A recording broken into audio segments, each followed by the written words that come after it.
किसान के सशक्तिकरण में जुटे हैं।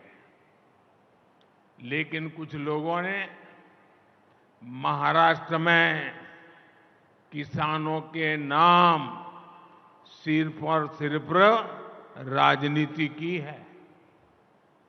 महाराष्ट्र के एक वरिष्ठ नेता केंद्र सरकार में कई वर्षों तक कृषि मंत्री रहे हैं।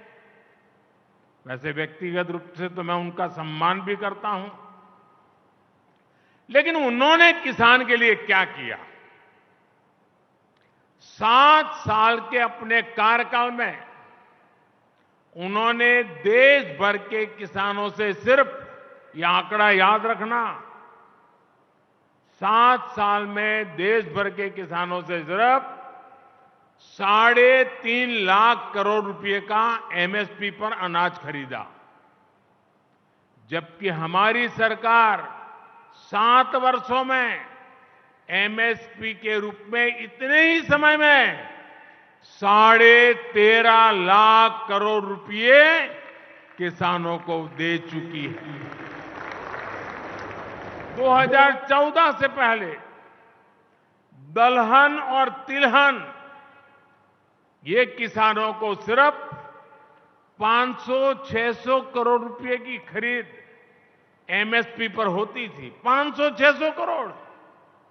जबकि हमारी सरकार 1,15,000 करोड़ रुपए से ज्यादा दलहन और तिलहन किसानों के बैंक खातों में दे चुकी है।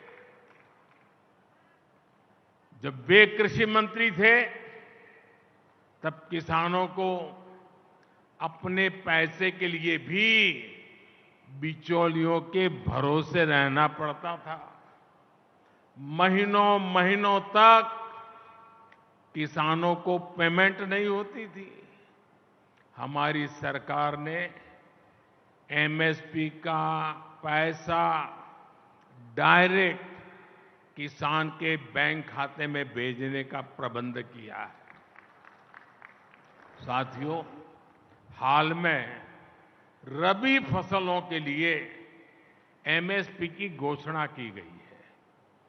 चने के एमएसपी में 105 रुपये, गेहूं और कुसुम के एमएसपी में 150 रुपये की बढ़ोतरी की गई है। इससे महाराष्ट्र के हमारे शेतकारी साथियों को बहुत लाभ होगा। गन्ना किसानों के हितों का भी हम पूरा ध्यान रख रहे हैं। गन्ने का मूल्य 315 रुपये प्रति क्विंटल किया जा चुका है।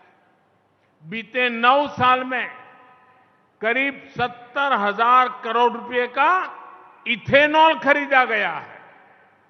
ये पैसा भी गन्ना किसानों तक पहुंचा है।